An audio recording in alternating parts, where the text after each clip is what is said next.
माँ, माँ, पार्वती, पार्वती, पार्वती।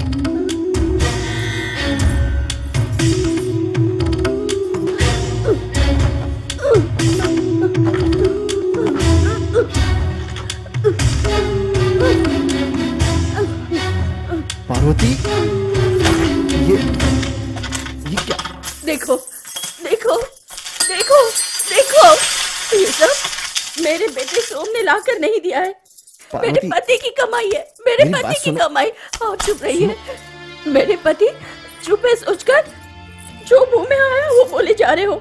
देखो, देखो, बाहर जाकर तुम जहां तक अपनी नजर दौड़ा सकते हो वहां तक देखो। वो सारी जमीन, खेत, बगीचे सब मेरे पति के हैं, मेरे पति के हैं। किसी के आगे हमें सर झुकाने की जरूरत नहीं। पार्वती, किसी हो जाओ। किसी मजबूरी से हमारा सब गुंडा बना।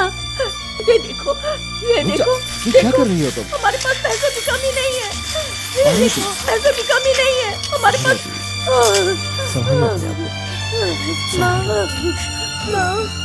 संभालो अपने आप को पार्वती। यहाँ से गए उसे कितने दिन हुए? 2 साल हो गए। उसका चेहरा देखे। आप बहुत जल्द देखेंगे, मगर अपने बेटे की लाश।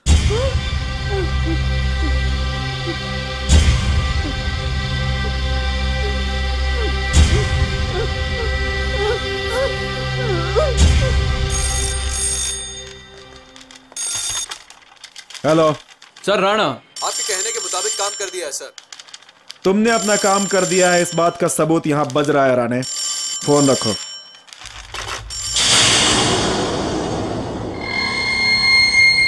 सोम।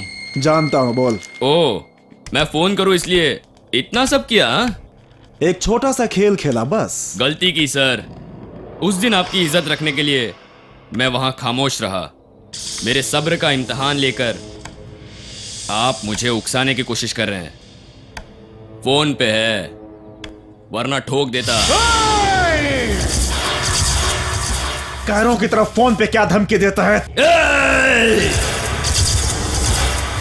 मेरी माँ को गाली मत देना, वरना इतना मारूंगा कि तेरे घर वाले तेरी लाश पहचानने से इनकार कर देंगे।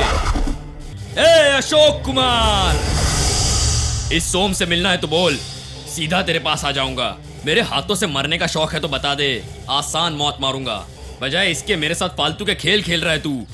मुझे पकड़ के अपनी जिस मर्दानगी को साबित करने आया ना तू, तेरे उस सपने को इस जन्म में पूरा नहीं होने दूंगा मैं। ए सोम, तेरा खेल खत्म।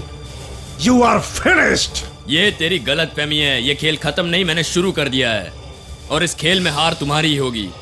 कल से तेरी ही निगरानी में मेरा खेल। अगर तुझ में हिम्मत है, मुझे रोक सकता है तो रोक ले। Fight back.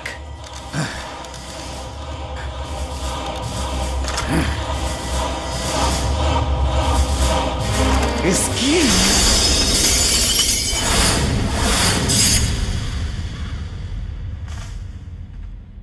आने के लिए सादर धन्यवाद। मैं सीधे विषय पर आता हूं। मेरे कुल मिलाकर 4 कॉलेज हैं।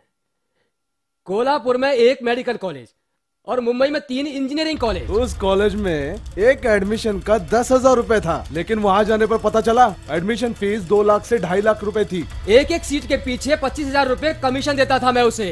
इस बार एक और आदमी को शामिल करके 52.5 लाख रुपए कमीशन दो बोलकर मेरे पीछे पड़ा है। अगर उस मंत्री के बच्चे ने मुझे पैसे नहीं दिए तो मैं हाई कोर्ट जाऊंगा। तुम्हारा साथ चाहिए बाबा। अगर वो हाई कोर्ट की सीढ़ियां चढ़ा तो मेरी कुर्सी मेरे हाथ से जा सकती है। मेरा पूरा पॉलिटिकल फ्यूचर हिल जाएगा सोम। जाना चाहिए राशिद भाई, तुम्हें कोर्ट में जाना चाहिए। जब बाबा ने इस काम में हाथ डाला है तो सोम चुप रह सकता है क्या? अच्छी तरह सोचकर बताओ सोम। मैंने जिंदगी में कभी दोबारा सोचा नहीं सर, और ये मौका आपकी तरफ से मिलना बड़ी खुशी की बात है।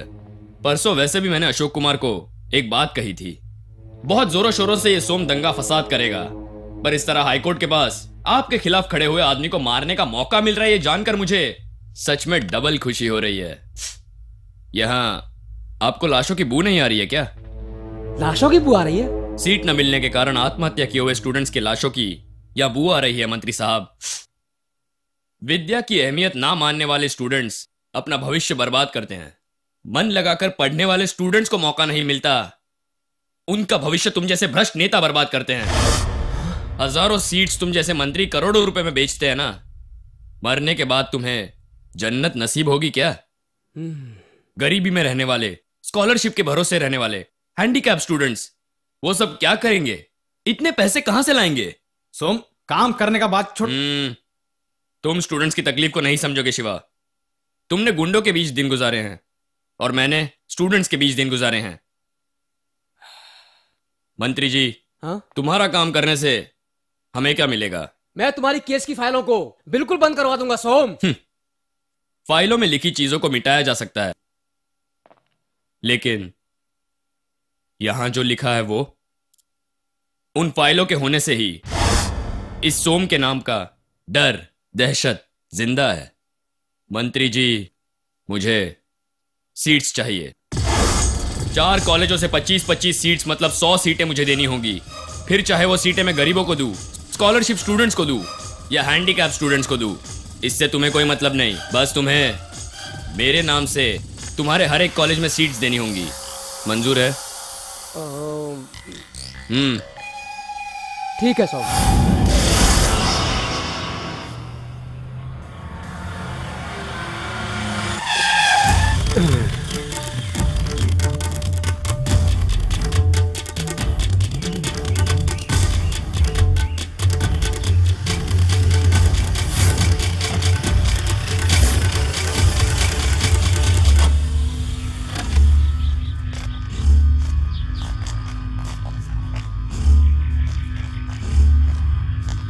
कोई गड़बड़ तो नहीं होगी बाबा?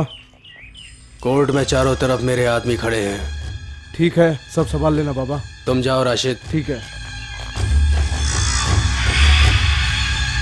मंत्री जी, जब साथ मांगा था तो बोले थे कि लॉ ऑर्डर की प्रॉब्लम है। अब देख मंत्री, ये बाबा तेरी कैसे वाट लगाता है।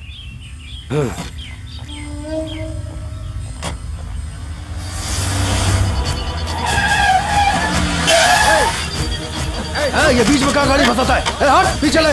हट, पीछे ले गाड़ी।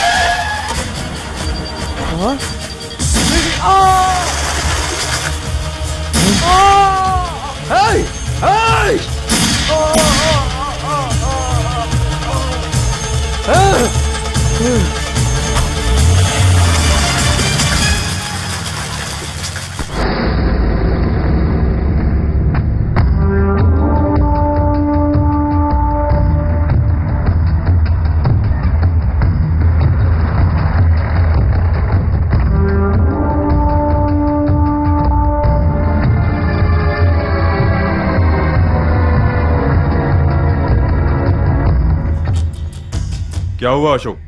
इमरजेंसी मीटिंग बुलाना जरूरी था क्या? सर, वो कोई मामूली आदमी नहीं है, वो हमें ही चैलेंज कर रहा है। गिव अस ऑर्डर सर, हम उन सबका एनकाउंटर कर देंगे। अशोक, तुम चुप क्यों हो? सर, डेडली सोमा इससे पहले कुछ करे, हमें कुछ एक्शन लेना होगा sir. He is right sir, please pass the order. जिन्हें ऑर्डर्स दिए गए हैं वही शख्स चुप खड़ा है। बात क्या है अशोक? एक पुलिस ऑफिसर का यूं चुप रहना एक बहुत बड़े जंग का आगाज होता है, ऐसा मेरे सीनियर्स कहते थे। There you are, sir. उन सीनियर्स की बात बहुत जल्द हकीकत में बदलेगी। मुझे आपकी खामोशी का मतलब समझ में नहीं आया सर। समझना क्या है? कोर्ट ने 48 घंटे की मोहलत दी है, लेकिन हमारे लिए 24 घंटे काफी है। अदालत में जज के सामने खून की होली खेलने वाले दरिंदों का खात्मा करने के लिए इतना वक्त बहुत है। Just like this. मतलब? सोम, बाबा, राजशेखर, चंदू, पकिया, शिवा, खत्री, अब्दुल, बशीर, इन सभी समाज के दुश्मनों को किसी भी कीमत पर नहीं छोड़ना। पकड़ो नहीं, सीधा ठोक दो। Is it clear? Yes sir. अपने सभी लोगों को अलर्ट कर दो sir. No compromise, no sentiment, no bail. Sir, influence? Influence का नाम लेने वाले और देने वाले दोनों को जूतों से मारना। Nobody is above the law. Okay sir.